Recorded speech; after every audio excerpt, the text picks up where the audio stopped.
Está entrando no ar podcast Make Roça, segunda temporada, segundo episódio. Confiram agora.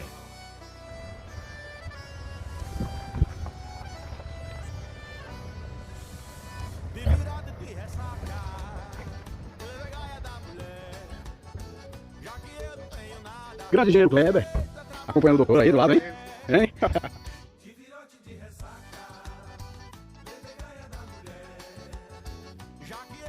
Fala turma, está começando mais uma edição, a nossa segunda temporada, segundo episódio do nosso podcast Make Roça. E hoje eu tenho um grande prazer de receber aqui no Sítio Camerês o querido doutor advogado maravilhoso, ele, doutor Tiago Melo. Tudo bem, doutor? Muito boa tarde, que é um grande prazer estar aqui falando com todos os seguidores aí do Make Roça. Quero dizer que é uma satisfação para mim estar aqui e falando sobre um assunto tão importante para toda a população. Doutor Tiago, eu quero que o senhor se apresente aí, né, em poucos minutos. Quem é o doutor Tiago? Para todos os nossos internautas ficarem conhecendo, né, o seu currículo, né, doutor? O meu nome é doutor Tiago Melo, né? Meu nome é Tiago Melo, né? Doutor Tiago Melo. Eu sou advogado militante há cerca de 10 anos já. Esse ano completei 9 anos de advocacia. E a minha área de atuação e especialização é na advocacia previdenciária. Certo. Dentro do direito previdenciário, nós nos especializamos em clientes de baixa renda e aqueles que também estão inseridos em população rural, como é o caso, inclusive, que nós estamos aqui. Maravilha. Então eu trouxe na hora certa, né, que aqui é uma zona rural, né, aqui em São Cristóvão, e é importante a gente passar essas informações, né, que às vezes o pessoal que mora nessa área não tem uma informação, né, mais adequada dos seus direitos, né, doutor? Não é isso? Exatamente. E doutor Tiago, nas horas vagas, como é o dia a dia do doutor Tiago? Consegue ainda ter uma vaguinha para o lazer, né? As horas vagas têm o seu lazer, mas no fundo a gente sempre está pensando no dia posterior, como é que nós podemos ajudar as pessoas, como é que nós conseguimos obter êxito em fazer jus ao direito das pessoas, sobretudo essa população, esse nicho populacional tão carente, que precisa tanto da ajuda de pessoas que conheçam os direitos para fazer com que eles venham assim a garanti-los frente aí ao nosso poder judiciário. Certo, doutor. Então vamos lá. Eu queria saber com o senhor o que constitui o direito previdenciário.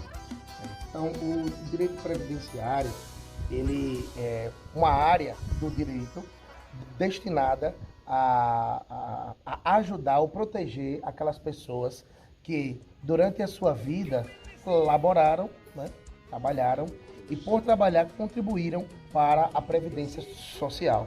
Essa contribuição, nada mais do que justo, ela é revertida lá no final da sua carreira laboral, né? É revertida aí para que ele possa aí continuar seus últimos anos de vida, vamos dizer assim, né? Sim. Então, o direito previdenciário, ele é dividido, né? Dentro do direito previdenciário, ele é dividido em o próprio direito previdenciário, assistência social e saúde. Quando nós falamos em acesso à saúde, nós lembramos do SUS e outros programas. Quando falamos de assistência social, o principal benefício hoje previdenciário, ligado ao direito previdenciário, que as pessoas mais buscam, né? Ele está aí dentro de 70% dos pedidos hoje lá no INSS, que é justamente o BPC, benefício de prestação continuada, que vamos falar um pouco melhor aqui. Isso. E dentro do direito previdenciário nós temos aí os trabalhadores seletistas, né? São aqueles de carteira assinada, contribuintes individuais, pessoas que durante suas vidas pagaram, contribuíram para a Previdência e agora vai ter aí revertido aí sua aposentadoria aí, né? Olha que fora maravilha, né? outros auxílios aí que nós vamos falar um pouco mais aqui. Sim. Eu quero que o senhor fale um pouquinho agora sobre a emenda, né, constitucional, a 103 de 2019, né? Eu decorei e salvei aqui porque você falou isso ontem comigo, né? A reforma da Previdência, né? Então, quais são as mudanças vigentes, atuais, né? Que foram aplicadas? Entendi. Essa emenda constitucional 103 de 2019, ela é a famosa reforma da Previdência, né? Que as pessoas tanto falam. Então, nós podemos dizer que as mudanças, elas ocorreram em diversos aspectos, diversos tipos de aposentadoria. Falando de uma forma que as pessoas possam entender. Entender melhor é porque aqui o senhor está falando de um lado jurídico, né? Exato. Para o pessoal de casa entender melhor, né? O senhor fala aqui. Exato, para poder entender melhor, assim, antigamente as pessoas contavam, antes dessa emenda constitucional, as pessoas contavam os seus tempos para a obtenção de aposentadoria e benefícios de uma forma, vamos dizer assim, um pouco mais simples. Então, por exemplo, a pessoa contribuiu ali, trabalhou durante 30 ou 35 anos, pagou ali, pronto, alcancei os 35 anos, beleza, vou lá no INSS, vou pedir minha aposentadoria. Era assim? Era. Sim, então, sim, com o advento da reforma da Previdência, acabou essa possibilidade. Então, como as pessoas não têm mais a possibilidade de fazer essa conta, como era feito antigamente, quando é que eu vou me aposentar? Olha, bateu os 35 anos, eu vou lá pedir minha aposentadoria. Então, completei os 60 anos, vou lá também. Antigamente era mais fácil. Então, a reforma da Previdência, ela veio para fazer algumas alterações nessas aposentadorias e, consequentemente, fez com que as pessoas elas ficassem um pouco confusas, né? E agora? Quanto tempo falta?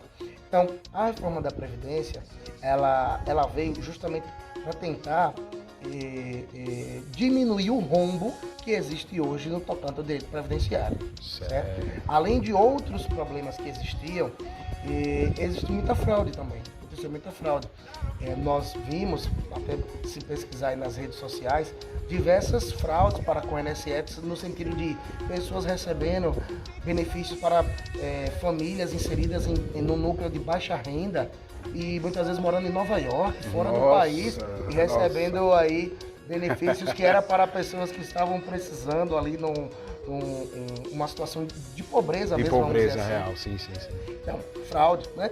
Então, fraudes como essa, pessoas que se diziam estar ali inseridas no vínculo do meio rural, nunca esteve na roça, nunca esteve no meio rural. Então, assim, por conta disso também foi necessário aí a reforma da Previdência, certo? Sim, então, sim, assim, as principais mudanças que nós podemos dizer com o advento dessa reforma da Previdência é que o método de contagem para as aposentadorias mudaram, como nós vamos listar aqui, e nós podemos dizer que sim, após a reforma da Previdência, hoje está um pouco mais rígido e mais complicado de se obter as aposentadorias e benefícios. Daí a importância de estar bem orientado através de um profissional para que as pessoas venham aí a fazer jus aos requerimentos de seus pedidos administrativos no INSS, caso eles não sejam atendidos, poder ingressar aí uma ação judicial na Justiça Federal.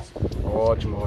Doutor, eu queria que o senhor falasse agora, como a gente já está falando, né, da aposentadoria rural, né, como se aposentar, o que é preciso, né? Quanto tempo de contribuição para receber a sua aposentadoria rural? Com os trabalhadores rurais, quando nós pensamos em aposentadoria rural, dos outros tipos de aposentadorias que existem, foi a que nós podemos dizer que teve menos impacto com a reforma da Previdência, a emenda constitucional 103 de 2019. Porque alguns critérios que eram necessários se obter antes de 2019 para conseguir a aposentadoria rural ainda continuam os mesmos, como por exemplo, eu vou listar aqui agora. Então hoje, o sujeito ou a senhora que vive em meio rural, eles precisam apenas comprovar que eles efetivamente laboraram, exerceram suas funções trabalhistas no meio rural por pelo menos 180 meses. Diferente dos outros tipos de aposentadorias que existem, o trabalhador rural, a trabalhadora rural, eles não precisam comprovar que eles contribuíram com a Previdência. Olha que coisa interessante. Nós vemos aqui que os trabalhadores eles precisam pagar todo mês ali o seu talãozinho, sua contribuição, ou uma né? carteira assinada, para ele poder ter direito à aposentadoria lá no final. Foi isso que nós citamos? Mas no caso dos das aposentadorias rurais, dos trabalhadores rurais, eles não precisam dessa contribuição. Basta eles comprovarem que efetivamente viveram no ambiente rural por pelo menos 180 meses. Quando nós fazemos aí uma análise, 180 meses vai dar cerca de 15 anos. Certo, sim. Pronto, então esse é o primeiro requisito. Tirando isso, qual o outro requisito? Diferente dos trabalhadores normais, que trabalham em empresas, inseridos em outros nichos, os trabalhadores rurais, eles têm uma idade diferenciada para alcançar essa aposentadoria, Certo. Vá guardando aí, ó, 180 meses de comprovação inseridos ali no trabalho rural. Se a gente pudesse falar de um modo mais popular, comprovar que trabalhou na roça por pelo menos 15 anos. Sim. Esse é o ponto. Sim. O segundo ponto que é preciso ser comprovado, de requisito, é em relação às idades.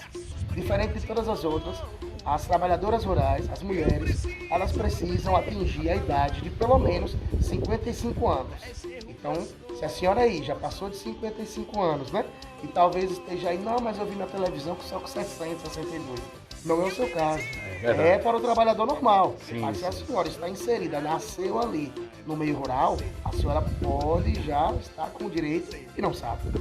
Então, 55 anos, a senhora já pode aí buscar a ajuda de um profissional para poder estar aí vendo se há realmente razão de ingressar com esse pedido. Já os homens precisam alcançar a idade de pelo menos 60 anos. Certo. É nada mais justo, meu querido Kel, que esses trabalhadores eles possam alcançar suas aposentadorias com um tempo menor do que os trabalhadores rurais, porque você bem deve saber, né, aqui no meio de roça, a função do trabalhador rural é uma função pesada. Pesada, né? exato. É um trabalho muito salutar, né? E que nós precisamos tanto. Porém, nós sabemos que é uma função pesada. Então, nada mais do que justo que a nossa legislação brasileira possa vir a proteger, de alguma forma, esses trabalhadores que trabalharam de maneira tão suada aí, né? Para poder levar o seu pão de cada dia. Então, os critérios para as aposentadorias rurais, eles são, nós podemos dizer, menos rígidos, mulheres com 55 anos, homens com 60 anos, com comprovação de pelo menos 180 meses de atuação no ambiente rural, poderá ingressar aí com seus pedidos de aposentadorias. Eu sei que essa pergunta está aí, então como a gente já está no meio, eu já vou para ela, que é em relação às comprovações. Não adianta você chegar lá e dizer, olha, eu sou homem, trabalhei na roça, tenho 60 anos. Não adianta falar, né? Claro. É como o popular diz, de boca.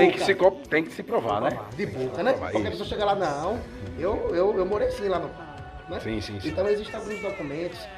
Daí nós vemos mais uma vez a importância da assessoria jurídica de um profissional que entenda, capacitado, né? Capacitado para poder ajudar essas pessoas. Então, como é que eu comprovo? Então, o profissional habilitado, ele vai ajudar essa pessoa a reunir toda a documentação comprobatória. Qual seja, eu, por exemplo, quando recebo os trabalhadores rurais lá em nosso escritório, nós analisamos uma série de fatores. Até calo, irmão, nas mãos serve como vale como prova, né? Entendeu? Então, registro de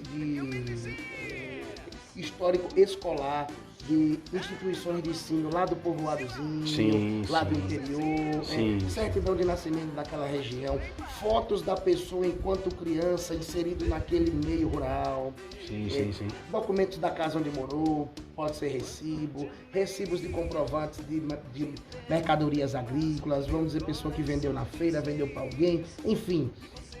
Alguns são cadastrados em colônia de pescadores, que também se aplica para o pescador. Outros têm aquela carteira do INCRA, né, que são lá registrados como trabalhadores rurais, testemunhas, enfim, uma infinidade aí de provas que o profissional habilitado vai ajudar aí o trabalhador a ver se efetivamente, primeiro, ele preenche os requisitos para que venha aí fazer jus a receber os seus direitos por tanto trabalho que ele devotou aí durante toda a sua vida laboral. Pois é, ótimo questionamento, viu, doutor? E a outra pergunta que eu tenho aqui para o senhor, né? Qual a diferença entre o agricultor rural e a colônia de agricultores? Essa dúvida que eu tenho, né? Que muitas pessoas, e quais são as suas características? Ou são a mesma coisa? Agricultor rural e a colônia de agricultores? Sim, é a mesma coisa?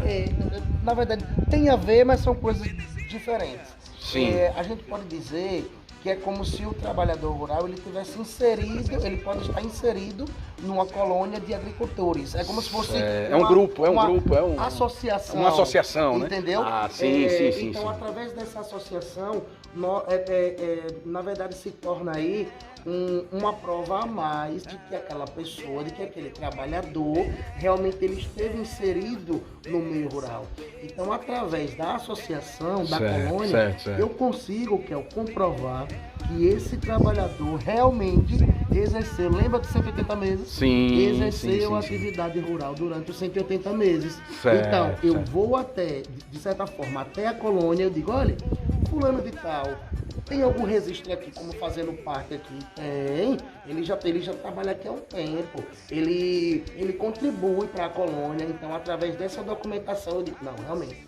Fulano trabalhou, está aqui a comprovação da colônia. Sim, então é como sim, se o sim. trabalhador rural ele estivesse ligado a uma colônia e através dessa colônia eu posso provar para o INSS que essa pessoa efetivamente não está fraudando o INSS com um pedido irreal. Irreal, Não, sim. ele trabalhou na roça e a colônia vai poder me comprovar que esse trabalhador estava inserido naquele meio social. Show de bola. E agora vamos às perguntas dos internautas que, Opa, né, pessoal. semana passada a gente fez uma livezinha no meu Instagram, né, que foi pro Kawaii, foi pro Face e tivemos algumas perguntas, né, graças a Deus.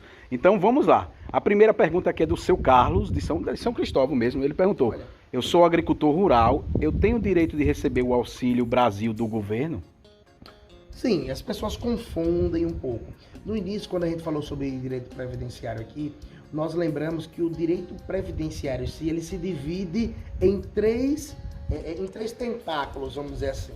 Um tentáculo do direito previdenciário brasileiro é a saúde, o governo tem que prestar saúde para o povo. O outro tentáculo é o serviço social. Sim. E o outro é os direitos previdenciários lá do INSS e tudo mais. Então, o que aconteceu nessa pergunta, eu fui aqui na base, no início, para ele poder entender. Sim. Quando a gente fala de um auxílio, quando a gente fala de um auxílio, ele está ligado à assistência social. Então, a pessoa que está inserida ali numa população de baixa renda, ela terá direito a receber esse auxílio. O que não pode confundir ele com uma aposentadoria rural. Certo, a aposentadoria ela já certo. está ligada aqui ao outro tentáculo, que é a parte do direito previdenciário. Direto. Sim. Então, o que acontece? Se eu estou inserido ali em um determinado núcleo social rural, em que eu ainda não preenchi os requisitos para conseguir a aposentadoria rural, como nós vimos aqui, 55 anos mulheres, 60 anos homens. Sim. Se eu não preenchi ainda, eu posso estar recebendo o Auxílio Brasil, Certo, ou o BPC, sim. o benefício por prestação continuada. Mas pode ser que quando eu atingir a minha idade e o tempo que eu trabalhei ali na roça, no meio rural, pode ser que a partir dali eu possa entrar com o pedido de uma aposentadoria, que é muito melhor. Sim, porque como nós sabemos, sim. por que uma aposentadoria é melhor, né? Talvez as pessoas não saibam isso. Porque a aposentadoria rural, ela vai gerar 13º ao final do ano e ela gera também pensão por morte. A gente não pensa na morte, mas se caso vier ao Mas é necessário também ter essas informações, nossos né? entes queridos não vai ficar aí Sim. né? Então, muitas vezes, quem recebe um auxílio pode, ao atingir os requisitos, migrar esse auxílio para uma aposentadoria. Olha aí. Então, a diferença é essa. O auxílio é como se fosse uma ajuda do governo. A aposentadoria é algo que aquele trabalhador que suou tanto durante sua vida tem agora a oportunidade de ter aí, em contrapartida, algo para ele poder subsistir depois de ter trabalhado tanto durante a sua vida. Show de bola. E queremos mandar um abraço também, aqui está aqui no backstage, né? Sim. O nosso querido engenheiro, né? Grande Kleber Oliveira. Kleber Oliveira, nosso amigo aí de muitas datas também, né? Show de bola. Então vamos para a próxima pergunta, doutor. É o senhor Fernando, de Nossa Senhora das Dores. Olha, como faço para obter e saber se tenho direito ao crédito rural? E aproveitando, o que seria esse crédito rural também? Eu já aproveito e pergunto, né? Aqui, né?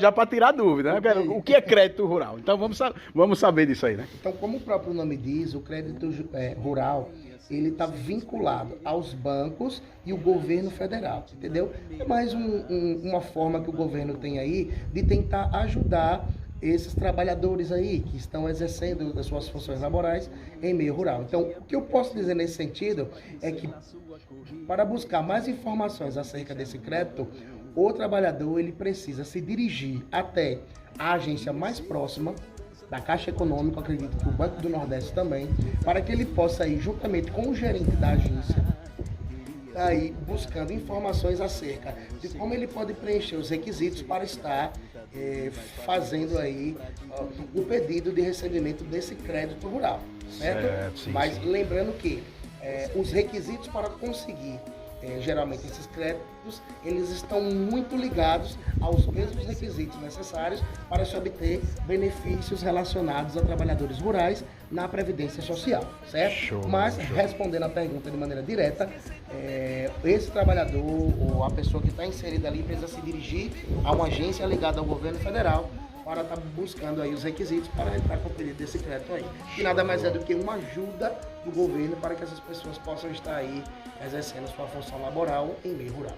Bom, e agora vamos falar um pouquinho sobre o auxílio para pescadores, né? Quem tem direito a esse benefício, né? E como solicitar o benefício e o cadastro? Né? Então, em relação aos pescadores, cabe lembrar que os critérios para eles alcançarem seus benefícios é muito parecido com o dos trabalhadores rurais. Eles se equalizam mesmo, a mesma coisa. As mudanças que ocorrem às vezes é no sentido de comprovação, porque às vezes você precisa, existem vários tipos de pescadores, né? Existe pescador com barcos mais modernos, tem pescadores com barcos mais... Então é preciso analisar essas questões aí, né? Então geralmente esses pescadores, eles fazem parte também de uma colônia, onde eles mensalmente... Colônia de pescadores, né? Mensalmente eles contribuem um valor para essa colônia, e a colônia, ela, além de outros valores que eles destinam, uma parte dele é destinada diretamente para o INSS. Certo. Então, quando essa pessoa for lá, atrás de, olha, quero me aposentar como pescador, muitas vezes as informações já vai estar lá inseridas no CNIS, o Cadastro Nacional de Informações Sociais, que nada mais é do que o histórico daquele profissional, daquele pescador, que já vai estar registrado lá no INSS, facilitando muito o pedido dele e o trabalho dos profissionais no momento de ingressar com o pedido de sua aposentadoria pela pescaria. Então, o que eu poderia dizer acerca deste tema é que os pescadores geralmente precisam se dirigir às colônias, precisam se registrar a elas, continuar contribuindo para fazer jus aos seus direitos. Além disso, eles têm direitos ao defeso, outros benefícios aí por estarem inseridos nas colônias de pescadores. Show de bola. Doutor, agora vamos para um ponto, o auxílio-doença, certo? Acho que até agora estamos saindo bem. Muito bem. Nas respostas é maravilhoso. O auxílio-doença, quem tem direito de receber, né? E qual o valor recebido após aprovado e como dar entrada neste auxílio, certo? O auxílio-doença, a gente até continua falando como auxílio-doença, até para as pessoas entenderem popularmente, né? Na linguagem popular. Mas hoje, até com o advento da Emenda Constitucional 103 de 2019, a nomenclatura do auxílio-doença mudou. Hoje ela se chama auxílio por incapacidade temporária, é o famoso auxílio-doença. No que consiste o auxílio para incapacidade temporária? O trabalhador, seja do meio rural, seja o pescador, seja o que está trabalhando, o senhor que está trabalhando aí em alguma empresa, carteira assinada, seja você que está pagando o seu talãozinho todo dia, vamos dizer que você for acometido de qualquer tipo de doença, seja o que for. Para nós sabermos analisar uma doença crônica, nós vamos analisar as doenças que estão inseridas, Kel, na lista de doenças do Ministério do Trabalho. Lá estão uma série de doenças que hoje, caso o trabalhador seja acometido daquela determinada patologia, ele vai fazer jus a entrar com pedido do auxílio por incapacidade temporária. Essas doenças podem ver até no site do Ministério do Trabalho, né? No site do Ministério do Trabalho, exatamente. Sim. Só que, como eu posso pincelar melhor para as pessoas, eu posso pincelar da seguinte forma. A doença que o trabalhador ele é acometido, ela precisa impactar diretamente no exercício da sua função laboral. Como é que eu posso exemplificar isso para a população? Sim. Digamos que o trabalhador, ele trabalha na construção civil. Estamos até com o Kleber aqui. Klebinho, sim. Digamos que um trabalhador da construção civil, vamos dizer que ele se acidente de alguma forma, em que ele não consiga mais exercer sua função de pé. Vamos dizer que ele for acometido de algum problema, um problema que chega muito lá no escritório, que é de hérnia de disco, por exemplo. Sim. Como é que um trabalhador portador de hérnia de disco vai conseguir ficar em pé para rebocar um muro, para poder subir em andaime? Ele não vai conseguir. Sim.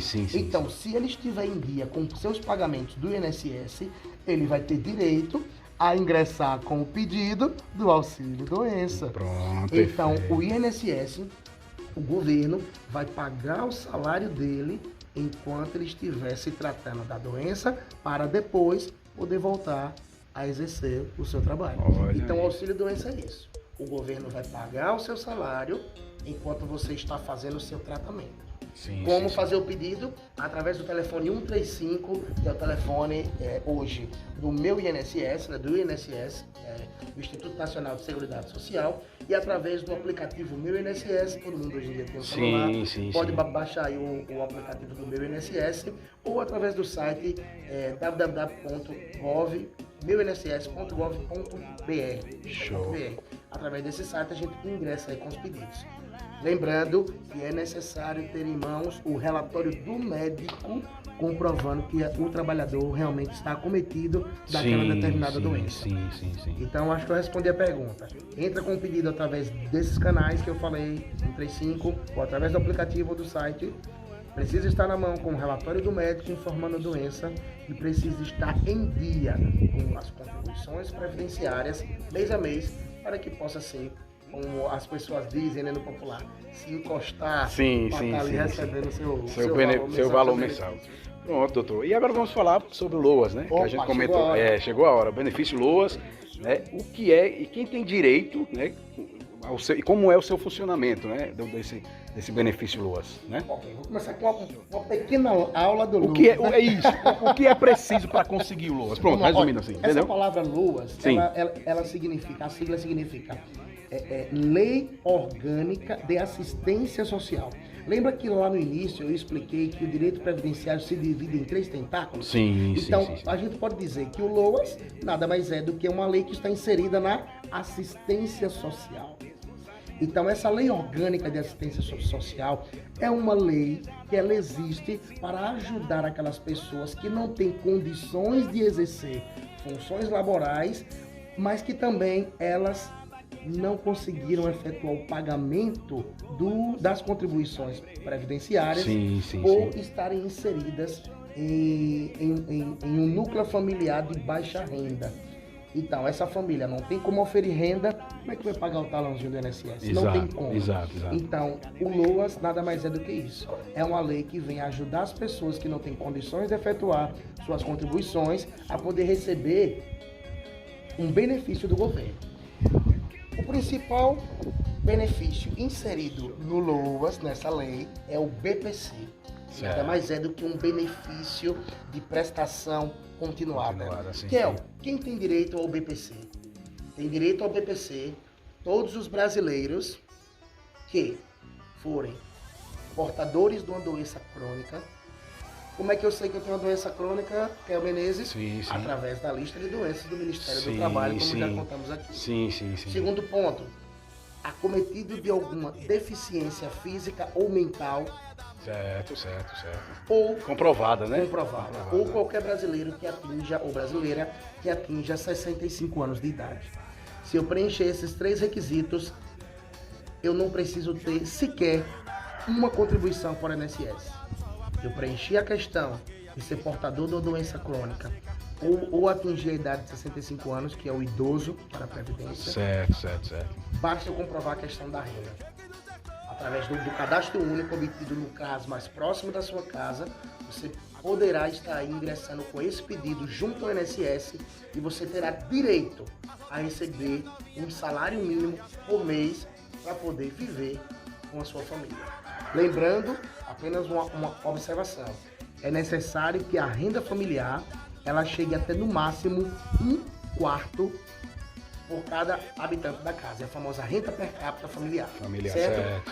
Eu estou explicando isso, mas com o documento em mãos, enviou para um profissional capacitado, ele vai poder fazer essa análise e dizer se o senhor ou a senhora tem direito ou não. Mais uma vez, repito, está munido da documentação necessária e de informação com um profissional que entenda para você poder garantir o seu direito, que às vezes você já pode até ter, mas não sabe. Então é importante, que a Menezes, buscar, né?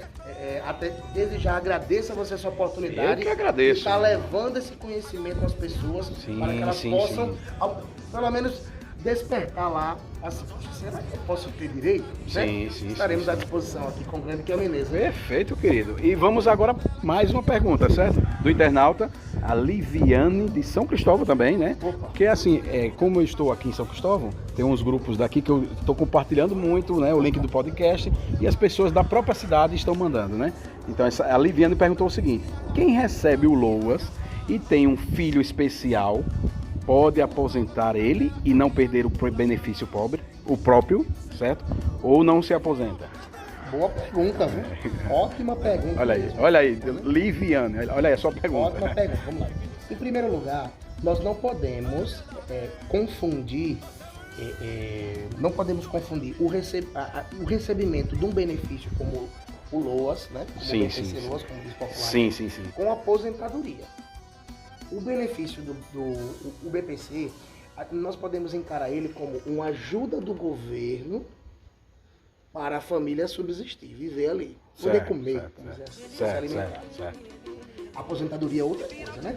É uma contraprestação paga por aquilo que eu contribuí. Sim. Então, a pergunta dela foi ótima, por quê? É possível transformar LOAS em aposentadoria? É possível. Ótima pergunta por isso. Então, o filho dela, né? Vamos dizer que o filho aí, o menininho, ele esteja recebendo LOAS, a mãe responsável está recebendo.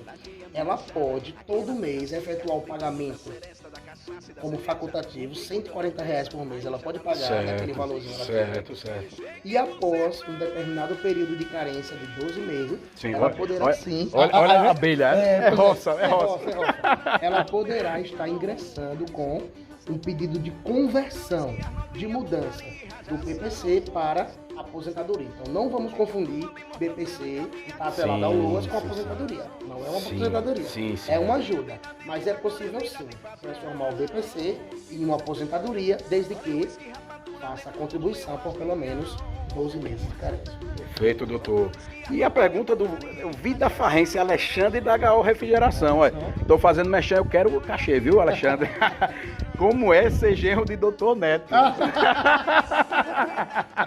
É uma onda. Esse Alexandre, eu vou dizer, viu? Esse Alexandre não é brincadeira não, viu? Um grande abraço para o doutor Neto aqui, né? Nós temos, doutor Neto, uma grande referência do direito aí, né? Que beleza, é um prazer né? estarmos aqui e dizer que foi até através dele e do grande Kleber que nós tivemos o contato aqui do Keller, podemos estar aqui hoje levando a informação para todo o pessoal aí. Doutor, eu agora vou fazer uma pergunta pessoal minha, de alguns fatos que aconteceu comigo, né, que você pode até responder ou dar uma informação, né, que é bom a gente saber com o profissional, né, obviamente, né.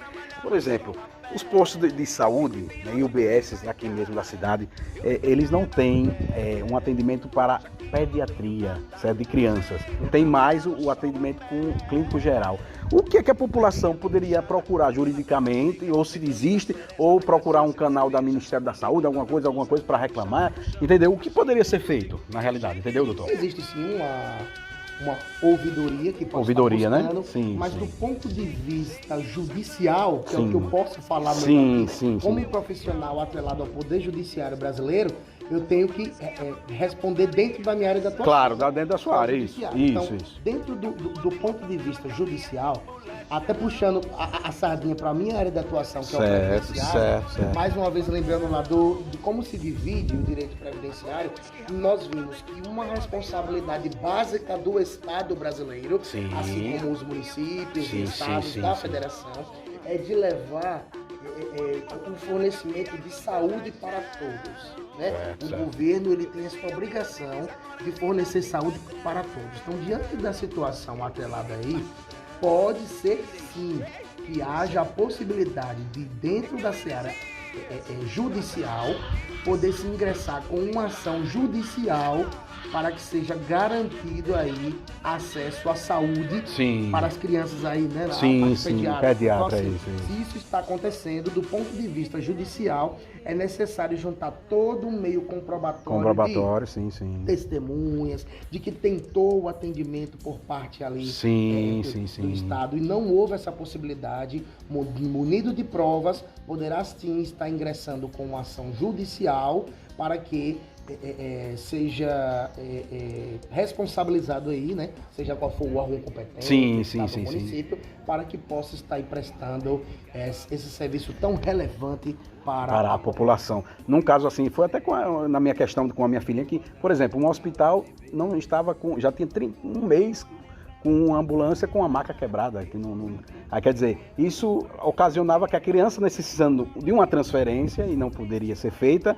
Então quer dizer que de alguma forma existe, né? Fotos, né? Não é isso? Testemunhas, documentação, enfim, através de meios comprobatórios, é possível sim que através de uma análise possa estar ingressando aí com uma ação judicial contra o Estado para que seja garantido sim saúde para todos, inclusive sua filha. Certo, como exemplo eu cito também do hospital lá da criança, lá de Aracaju, que eles, é uma pena que tá terrível, né? Eles não estão atendendo, chega crianças até com convulsão, e eles não querem atender. Então, as mães que quiserem entrar com a ação, façam as suas gravações. Entrando em contato com o profissional. Com o profissional, né? Isso, né? Estamos à disposição também, para poder dar uma orientação do que pode ser feito, para ter aí garantido esta que não é algo optativo. Como vimos na Constituição brasileira, que é a nossa carta-mãe, o Estado, os municípios têm obrigação de prestar saúde para toda a população.